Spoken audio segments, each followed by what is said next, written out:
आज जो खबर हम आपको बताने वाले हैं उसने भारत की डिफेंस जगत में हड़कंप मचा दिया है। भारतीय सेना, भारतीय इंटेलिजेंस एजेंसियां और भारत सरकार सब चिंतित है। और चिंता इस बात की नहीं कि चीन ने क्या कर दिया, चिंता इस बात की है कि रूस ने इसे कैसे होने दिया। हाँ, वही रूस जिस पर भारत पिछले 7 दशकों से रक्षा उपकरणों के लिए भरोसा करता आया। और जब चीन जैसा भारत का सबसे बड़ा सैन्य प्रतिद्वंदी रूस की एक मेजर डिफेंस कंपनी में मालिकाना हक खरीद दे तो इसे हल्के में नहीं लिया जा सकता है। सबसे पहले सबूत देखिए जिससे सब कुछ कंफर्म हो जाएगा। रूस की मीडिया और इंटरनेशनल मीडिया दोनों ने रिपोर्ट छापी कि चीन की एक ड्रोन सप्लायर कंपनी के मालिक ने रूस की सबसे बड़ी ड्रोन कंपनी रस्टेक में स्टेक खरीद लिया है। मतलब साफ है, एक चीनी बिजनेसमैन जो छोटी मोटी ड्रोन पार्ट्स बनाता है अचानक रूस की मेगा ड्रोन कंपनी का मालिक बन बैठा। और ये कोई सामान्य कंपनी नहीं है, ये VT4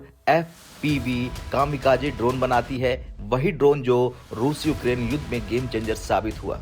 इस ड्रोन को ऑपरेट करने वाला सैनिक VR हेडसेट पहनता है। उसे ऐसा लगता है कि वो खुद ड्रोन के साथ उड़ रहा है। इसका मतलब है टारगेट बिल्कुल सटीक, टैंक, आर्मर्ड व्हीकल, बंकर सब ध्वस्त। इलेक्ट्रॉनिक वॉरफेयर इसे रोक नहीं पाता। बेहद कम लागत में जबरदस्त मारक क्षमता। और रूस ने पिछले 1 साल में इन ड्रोन से यूक्रेन के कई टैंक, आर्टिलरी सिस्टम और फॉरवर्ड बेस उड़ा दिए। अब सोचिए, ऐसी कंपनी में चीन ने मालिकाना हक खरीद लिया है।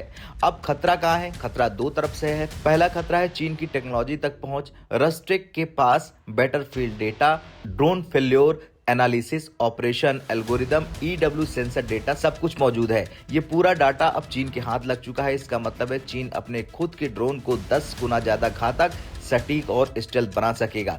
दूसरी सबसे बड़ी बात, भारत पर सीधी आंच। अब जरा समझिए, भारत के 65 से 70% हथियार रूसी मूल के हैं। रूसी उनकी मेंटेनेंस करता है। अगर कल को चीन रूस की और कंपनियों में हिस्सेदारी खरीद ले तो क्या चीन को भारतीय हथियारों की क्षमता का डेटा मिल सकता है? क्या चीन भारतीय प्लेटफॉर्म से सीखा हुआ डेटा अपने प्लेटफॉर्म में लागू कर सकता है? क्या किसी रूसी कंपनी में चीनी नियंत्रण भारत की सैन्य गोपनीयता तक पहुंच सकता है? ये सवाल नहीं है। यही वजह है कि भारत की सेना और रक्षा मंत्रालय में चिंता बढ़ गई है। अब सवाल ये है कि रूस ने इसे होने कैसे दिया, क्योंकि रूस में किसी भी स्ट्रेटेजिक इंडस्ट्री की खरीद बिक्री सरकार की मंजूरी के बिना संभव नहीं है।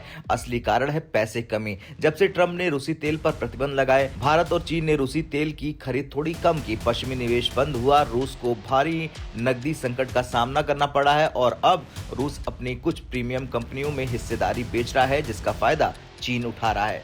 अब सवाल है कि अब भारत रूस रक्षा साझेदारी खतरे में है? सीधी बात, हाँ, चुनौती बड़ी है, लेकिन भारत रूस संबंध इतने गहरे हैं कि दोनों देश इस संकट से निकल सकते हैं। अगर रूस अपनी रक्षा कंपनियों को चीन के हाथों से बचाए, भारत को भी अब जागने की जरूरत है, क्योंकि दुनिया बदल रही है और सैन्य शक्ति उन्हीं देशों के पास होगी जो खुद बनाते हैं, न कि खरीदते हैं।